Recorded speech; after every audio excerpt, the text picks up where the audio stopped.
এবছরের বার্থডেটা যে এতটা স্পেশাল কাটবে আমি সত্যিই ভাবিনি, কারণ ইলেকশনের জন্য আমার হাজব্যান্ড লাস্ট কদিন ধরে ভীষণই বিজি, আর আমিও বাড়িতে এসেছিলাম। তো তাই আমার সেরকম কোনো এক্সপেকটেশন ছিল না, কিন্তু এত ব্যস্ততার পরেও ও যে এত সুন্দর একটা প্ল্যান অর্গানাইজ করবে এটা আমার এক্সপেকটেশনের একদমই বাইরে ছিল। So welcome you all to a new blog. আমরা সেদিন চলে গিয়েছিলাম ডুয়ার্সের একটা লাক্সারিয়াস স্টেকেশন, যেটা কিন্তু রয়েছে জলদাপাড়ায়, দ্য লেমন শেড লাক্স। আর সবচেয়ে অবাক্যর বিষয়, আমি কয়েকদিন আগে ওকে একটা ভিডিও দেখিয়ে ফোনে বলেছিলাম এই রিসর্টটার ব্যাপারে, যে কি দারুণ দেখো। আর আমি এক্সপেক্টও করিনি যে ও আমার বার্থডেতে এখানে নিয়ে আসবে।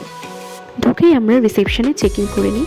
রিসেপশনে চারদিকে কিন্তু এরকম গ্লাস মিরর দেওয়া ছিল, যেটা ভেতর থেকে দেখতে ভীষণ সুন্দর ছিল, আর বাইরে থেকেও ভীষণ সুন্দর লাগছিল দেখতে এই গ্লাস মিররটার কারণে। তো তারপর আমাদের লাগেজগুলো নিয়ে রুমে নিয়ে যাওয়া হয়। অ্যান্ড এখানে কিন্তু বিভিন্ন ক্যাটাগরিজের রুম আছে, double sharing room, triple sharing room, duplex cottage, আর যদি লাক্সারি চাও তাহলে রয়েছে প্রাইভেট পুল ভিলা। আর রুমের স্টার্টিং প্রাইস 5000 থেকে। আমরা ছিলাম হানিমুন সুইফট এই প্রাইভেট পুল ভিলাতে। তো চলো ছোটো করে একটা রুমের ট্যুর দিয়ে দিই তোমাদের। রুমে কিন্তু ভীষণ সুন্দরভাবে রুমটা ডেকোরেটেড ছিল, আর সমস্ত রকমের মডার্ন অ্যামেনিটিস ছিল। একটা ছোটো এরকম দোলনা ছিল লাগানো। তো চলো, বেড সাইডে এরকম একটা গ্লাস মিরর দেওয়া ছিল, যেখান থেকে ফুল বাইরের ভিউটা খানিকটা এরকম। কি সুন্দর তাই না? বিছানায় বসেই কিন্তু এরকম বাইরের ভিউ এনজয় করা যায়। রাত্রেবেলা যেটা দেখতে কিন্তু আরও সুন্দর লাগে যখন রিসর্টের সব লাইটগুলো জ্বলে ওঠে। চলো এবার রুমের বেস্ট পার্টে নিয়ে যাই, যেটাই প্রাইভেট পুলটা। এখানে কিন্তু আমরা অনেকক্ষণ টাইম কাটিয়েছি, আর পুলের সামনে এরকম একটা সুন্দর গ্রিন ভিউ, যেটা একদম অ্যামেজিং।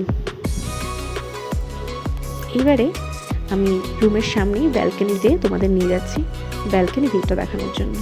আর হ্যাঁ, রুমের সাথে কিন্তু ফুড ইনক্লুডেড ছিল না, অনলি কমপ্লিমেন্টারি ব্রেকফাস্ট। ফুড আলাদা করে অর্ডার করে নিতে হবে। রুমের সামনে কিন্তু এরকম একটা ছোট্ট নদীর মতো বয়ে যাচ্ছিল, যেটা একদমই ন্যাচারাল, মানুষের তৈরি নয়। এটার জন্য কিন্তু ব্যালকনিতে দাঁড়িয়ে থাকতে আরও বেশি ভালো লাগছিল। সামনে গ্রিন ভিউ, আর তার সাথে এরকম একটা ন্যাচারাল নদীর মতো। পাশে রয়েছে আমাদের সুইমিং পুল।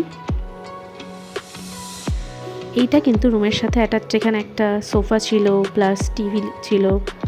সো রুমটা কিন্তু ভীষণই সুন্দর, দেখলে তোমরা।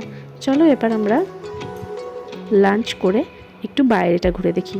আর এই যে আমাদের ওয়াশরুম, যেটার সামনেও কিন্তু এরকম পুল ভিউ পাওয়া যাচ্ছিল। ওয়াশরুমটাও ভীষণই সুন্দর, ভীষণ লাক্সারিয়াস। লাঞ্চ সেরে আমরা কিন্তু বাইরে হাঁটাহাঁটি করছিলাম আর ঘোরাঘুরি করছিলাম। আর এই রিসর্টটা কিন্তু অনেকটা সুইজারল্যান্ডের আদলে তৈরি করা, যেটা আমার পার্সোনালি মনে হয়। ভীষণই সুন্দর ডেকোরেটেড, এত ক্লিন, ভীষণ ভীষণ সুন্দর। দেন আমরা চেঞ্জ করে চলে আসি পুলে এনজয় করতে। আর সারাটা বিকেল কিন্তু আমরা পুলেই কাটিয়েছিলাম। ভীষণ মজা হচ্ছিল, সবাই এনজয় করছিল। আর রিসর্টের যে কোনায় তাকাচ্ছি, প্রত্যেকটা কর্নার যেন এতটা ফটোজেনিক, শুধু মন চাইছিল ভিডিও আর ফটো ক্লিক করতে থাকি। সন্ধে হয়ে যায়, তাও কিন্তু আমরা পুলে অনেক মজা করি। দেন আমরা চলে এসি ফ্রেশ হয়ে ইভিনিং স্ন্যাক্সে। আর এই যে এটা রেস্টুরেন্ট এরিয়া, যেটাও কিন্তু ভীষণ সুন্দরভাবে ডেকোরেটেড ছিল লাইট দিয়ে।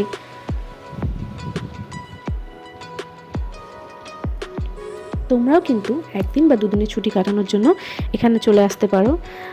আই প্রমিস যে এটা তোমাদের মনকে ছুঁয়ে নেবে। সন্ধ্যের পর লাইট জ্বালানোর পর স্টেকেশনটা এত দারুণ লাগছিল দেখতে। চারিদিকে ঠান্ডা ঠান্ডা হাওয়া হচ্ছিল, মাঝে মাঝে মেঘ চমকাচ্ছিল। হ্যাঁ, আমরা হাঁটাহাঁটি করছিলাম, টিপ টিপ করে বৃষ্টি পড়ছিল মাঝে মধ্যে। সব মিলিয়ে একটা দারুণ এক্সপিরিয়েন্স। দেন আমরা কিন্তু বাইরে বসেই আমাদের ইভিনিং স্ন্যাক্সটাকে এনজয় করি, দুজনে মিলে গান চালিয়ে মজা করি, নাচ করি। সো ভীষণ ভালো কেটেছিল সেই দিনটা আমার কাছে। অ্যান্ড আমি থ্যাঙ্কফুল টু মাই হাজব্যান্ড যে এত সুন্দর একটা ট্রিপ প্ল্যান করে। তারপর আমরা কিন্তু রাতের ডিনার করে নিই। অ্যান্ড ঠিক 12টা বাজতেই ও আমাকে এইভাবে সারপ্রাইজ দিয়েছিল, রুমটাকে ডেকোরেট করতে বলেছিল। পুরোটাই ছিল আমার জন্য সারপ্রাইজ। যত একটু করে সময় পার হচ্ছে, আমি যেন একটু আরও বেশি করে সারপ্রাইজড হচ্ছি। আর এইভাবেই সকাল হয়ে যায়। মন তো চাইছিল না একটু যে এই জায়গাটা ছেড়ে যাই, এত সুন্দর জায়গাটা। খুবই ভালো কাটলো একটা দিন রিল্যাক্সেশনে। তো চলো, ভিডিওটা কেমন লাগলো জানিও। টাটা।